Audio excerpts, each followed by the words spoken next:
এখানে আমার একজন খুব খাস মানুষ এসেছিল।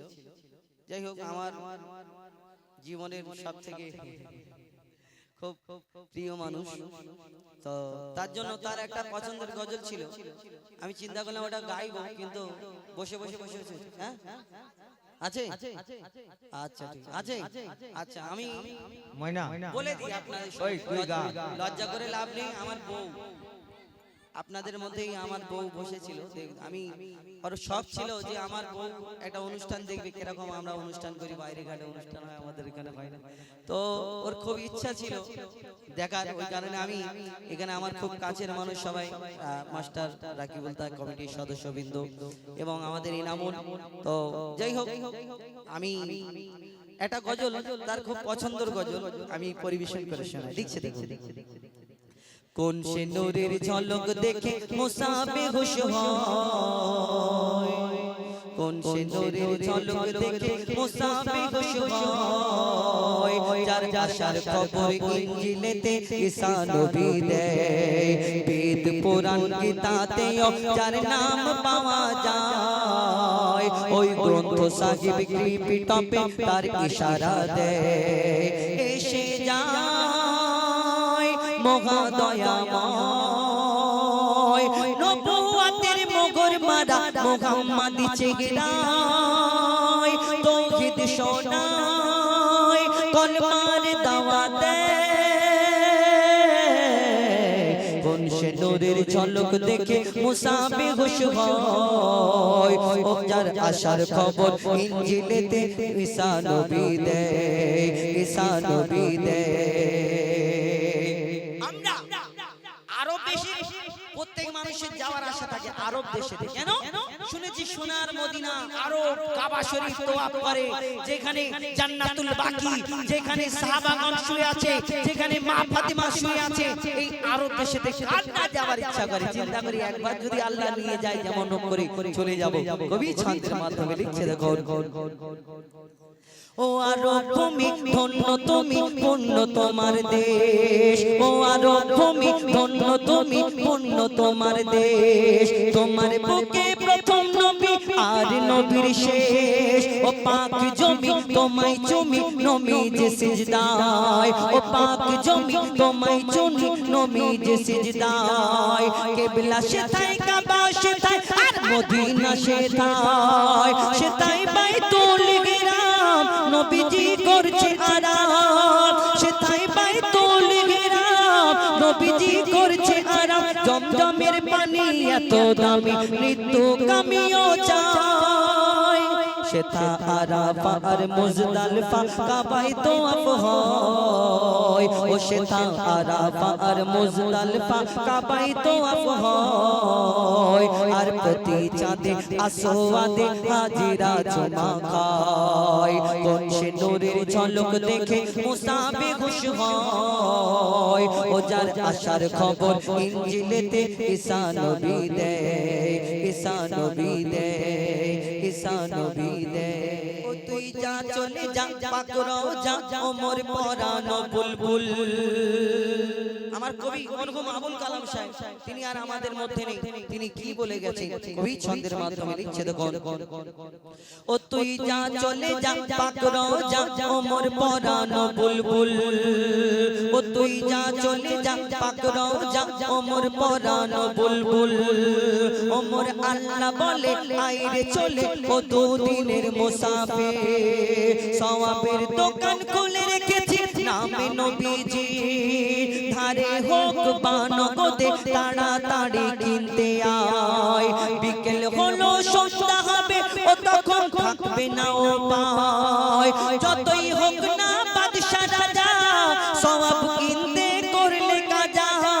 ও তখন বুঝবি মজা, ওই দোজখের কি কঠিন সাজা।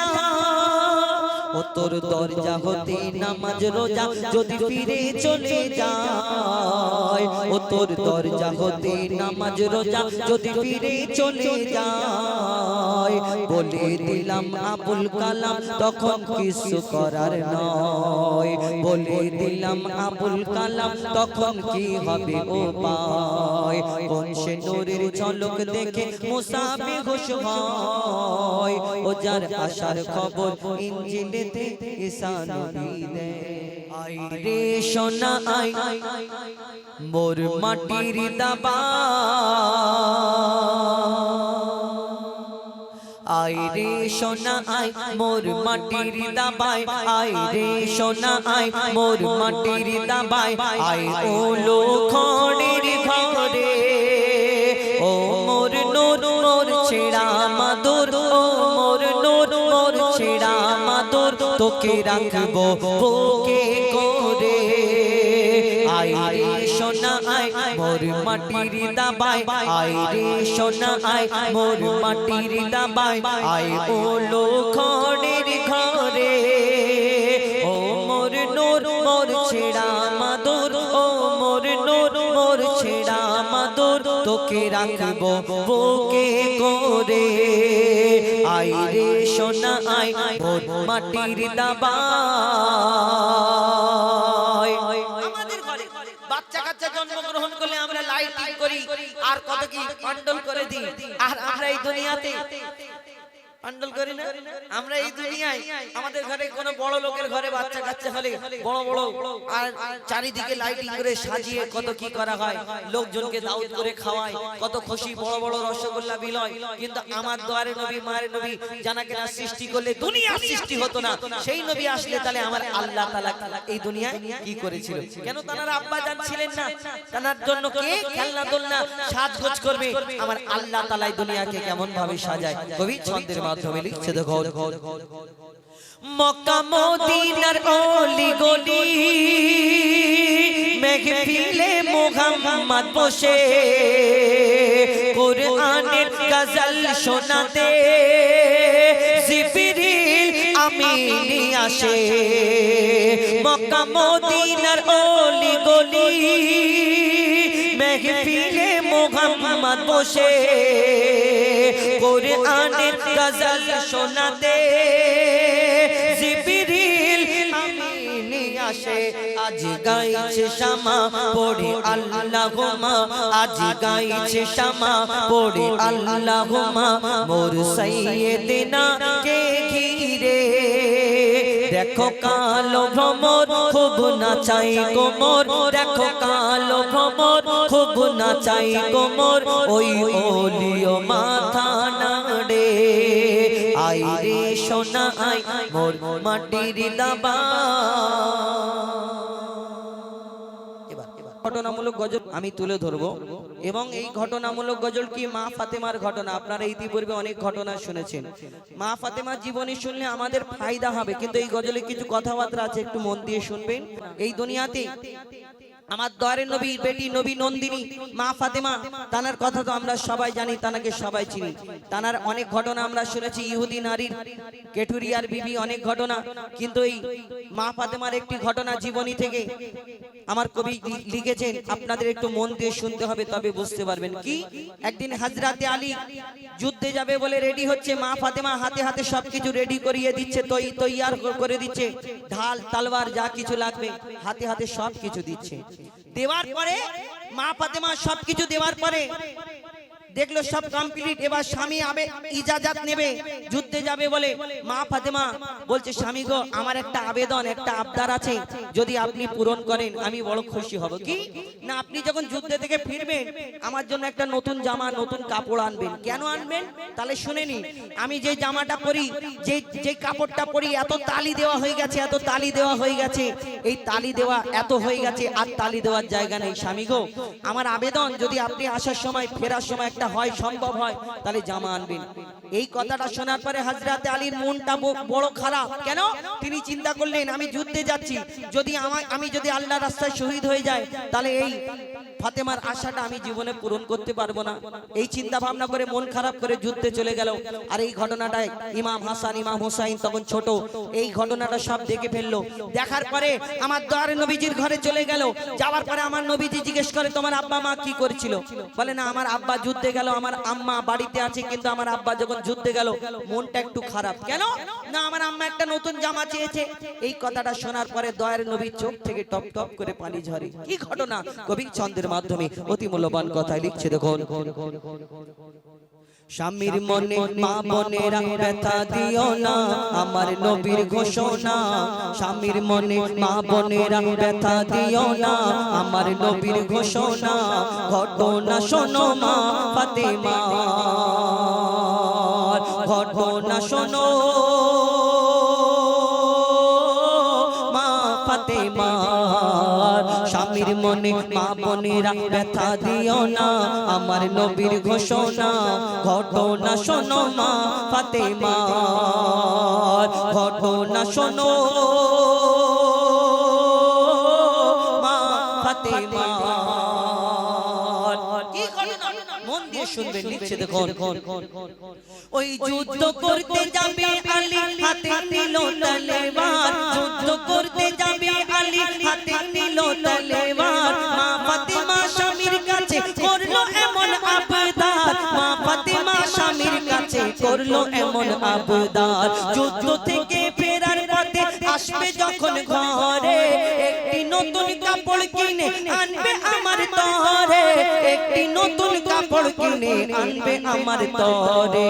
এই কথা শুনে হযরত আলী বড়ই দুঃখ পায়, এই কথা শুনে হযরত আলী বড়ই দুঃখ পায়। যদি আমি শহীদ হয়ে যাই, কে আনবে বলো কাপড় তোমার?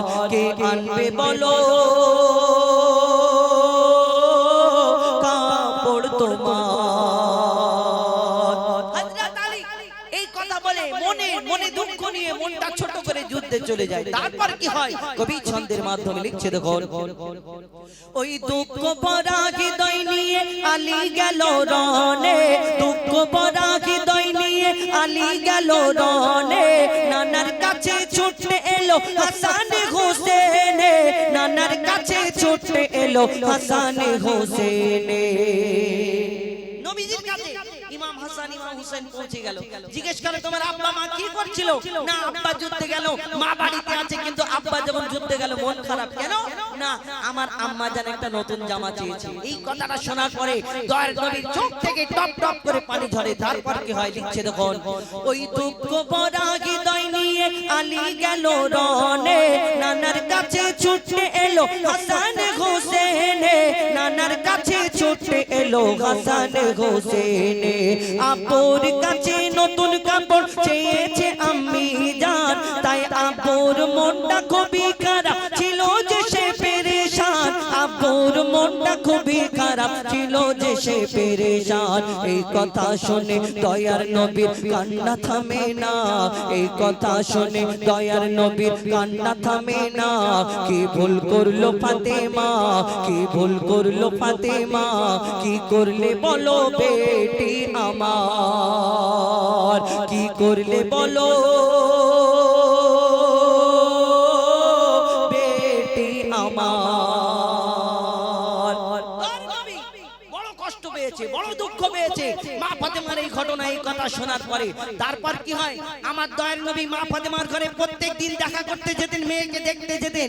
একদিন হয়ে গেল, দুদিন হয়ে গেল, 3 দিন হয়ে গেল, মা ফাতেমার বাড়িতে দয়ার নবী আর যায় না। মা ফাতেমা কাজ করে, বড় পেরেশান, চিন্তা করে আমার আব্বা প্রত্যেক দিন যদি আসে, আমার বাড়িতে 3 দিন হয়ে গেল কেন আসে না? আব্বার শরীর খারাপ নাকি? ছুটে ছুটে মা ফাতেমা দয়ার নবীর ঘরের সামনে চলে যায়।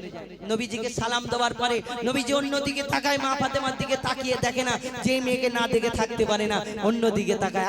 কি ঘটনা হয় তারপর? কবি ছন্দের মাধ্যমে লিখছে দেখুন। ও যার মুখ না দেখে ঘুমাতো না দয়ার নবীজি আমার, যার মুখ না দেখে ঘুমাতো না দয়ার নবীজি আমার। রাতের পরে রাত কেটে যায়, মুখ দেখে না ফাতেমার, রাতের পরে রাত কেটে যায়, যায় মুখ দেখে না ফাতেমার মা ফাতেমা ছুটে এলো আব্বা জানের কাছে তবু বেটির মুখ দেখে না পেছন ফিরে আছে তবু বেটির মুখ দেখে না পেছন ফিরে আছে বলছে নবী ও গো বেটি বাড়ি চলে যাও নবীজি বলছে নবী ও গো বেটি বাড়ি চলে যাও আগে স্বামীর কাছে ক্ষমা চাও তবে করবে ক্ষমা আল্লাহ আমার তবে করবে ক্ষমা আল্লাহ আমার নবীজি বলছে আগে স্বামীর কাছে ক্ষমা চেয়ে এসো কিন্তু এখন বর্তমানে কিছু প্রধানমন্ত্রী মার্কা আমাদের মধ্যে মা আছে দেখুন সবাই না প্রধানমন্ত্রী মার্কা মা কাদের বলে জানেন দেখবেন যদি মেয়ের ঘরে কোনো সমস্যা হয় নতুন বিয়ের পরে মেয়ে ফোন করে বা মা গো আমি তুমি কোন জায়গায় এমন আমাকে এমন জায়গায় বিয়ে দিলে ওর থেকে ভালো আমার গলায় কলসি ঢুকিয়ে আমাদের পিছনে বাগানের পুকুরে ডুবিয়ে দুই মেরে ফেলে দিতে তাহলে আরামে থাকতাম মরে গেলে নাকি আরামে থাকে যাই হোক কেন সেই মাটা ফোনেতে বলে কেন কচি কি হয়েছে আমাকে একবার বল কেন আমাদের টাকার ক্ষমতা আছে আমাদের এইদিকে পাওয়ার আছে আমাদের সব দিকে ক্ষমতা আছে আর তোকে এরকম বলবে এটা হয় না কি হয়েছে বল না তোমার জামাই আমাকে এরকম বলে শোন কচি তোকে যদি 4টে বলে তুই 8টা বলে আদায় করে নিবি তোকে যদি 2 গা মারে তুই 4 গা মেরে আদায় করে নিবি তারপরে আমরা আছি দেখে নেবো এরকম শুধু হাত দেখা বলে দেখে নেবি ভিতরে যাবি তখন গড়গড় করে আওয়াজ হবে সব জায়গা বন্ধ হয়ে যাবে যেই মা বলে সেই মা সারা জীবন বেঁচে থাকবে মেয়েকে কোলে করে নিয়ে বসে থাকবে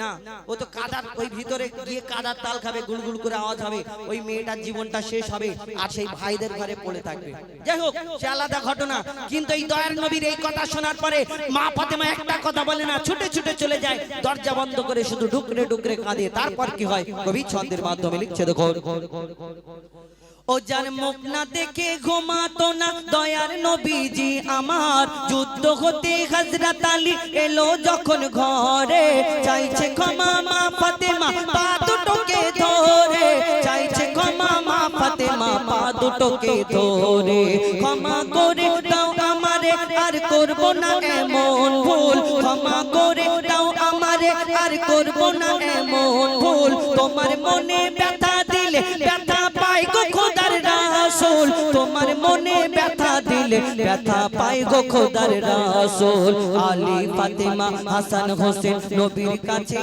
যায় আলী ফাতেমা হাসান হোসেন নবীর কাছে যায় নবী মোর দেখে শান্তি পায় এমন ভুল কখনো করো না গো আর এমন ভুল কখনো করো না গো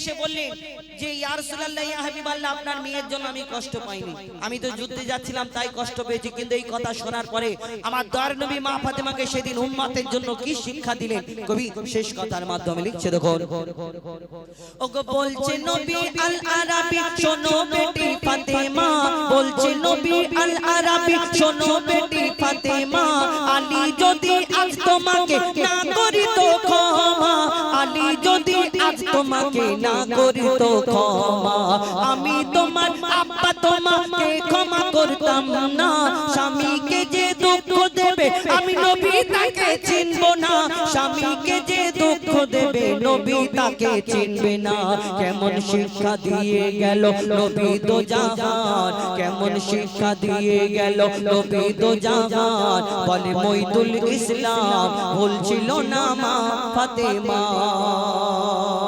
ভুল ছিল না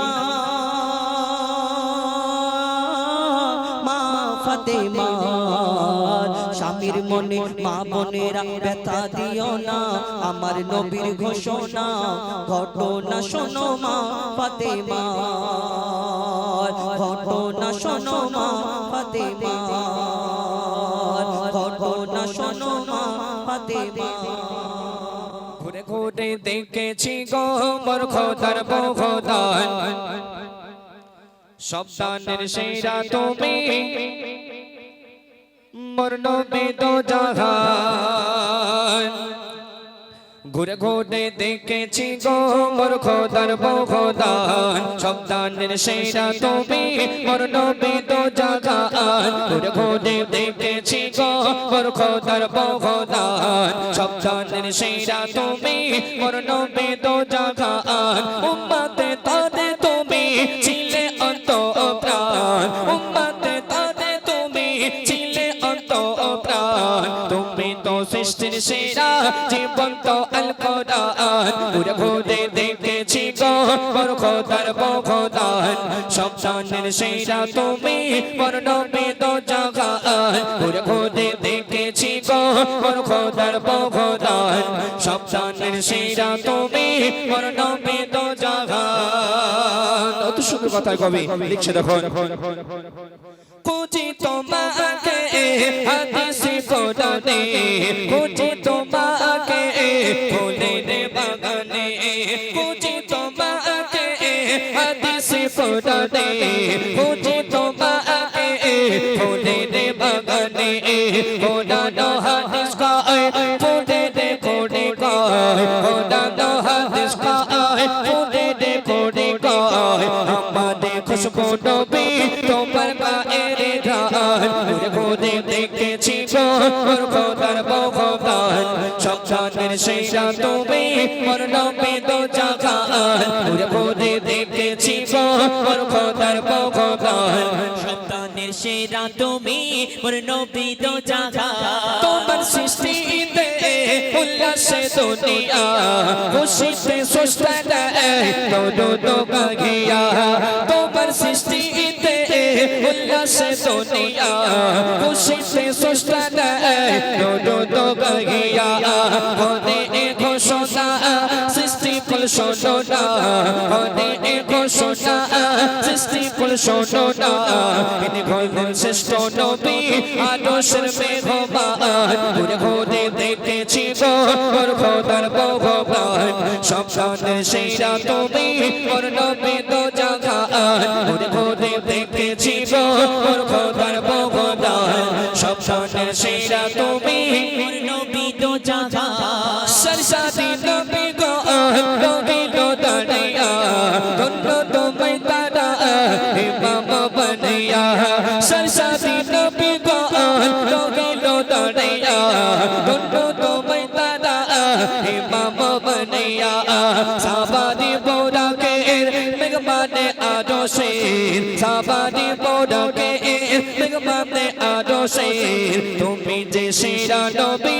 এটা তার প্রমাণ ঘুরে ঘুরে দেখেছি গো মোর খোদার বখদান সন্তানের সেরা তুমি মোর নবী তো জাগান ঘুরে ঘুরে দেখেছি গো মোর খোদার বখদান সন্তানের সেরা তুমি মোর নবী তো জাগান শেষ কথার মাধ্যমে কবি আরো কি লিখছে দেখো যতই লিখি আমি সেই নবীর শানে ততই মজা পাই তার প্রেমে টানে যতই লিখি আমি সেই নবীর শানে ততই মজা পাই তার প্রেমে টানে কাই জানি বলে যায় সেই নবীর রসিলায় কাই জানি বলে যায় সেই নবীর রসিলায় ক্ষমা করিবে আল্লাহ রহমান ঘুরে ঘুরে দেখেছি গো মোর খোদার বখদান সন্তানের সেরা তুমি মোর নবী তো জাগান ঘুরে ঘুরে দেখেছি গো মোর খোদার বখদান সন্তানের সেরা তুমি মোর নবী তো জাগান উম্মতে তাদের তুমি ছিলে অন্তঃপ্রাণ তুমি তো সৃষ্টির সেরা জীবন্ত আল কোরআন ঘুরে ঘুরে দেখেছি গো মোর খোদার বখদান সন্তানের সেরা তুমি মোর নবী তো জাগান ঘুরে ঘুরে দেখেছি গো মোর খোদার বখদান সন্তানের সেরা তুমি মোর নবী তো জাগান সন্তানের সেরা তুমি মোর নবী তো জাগান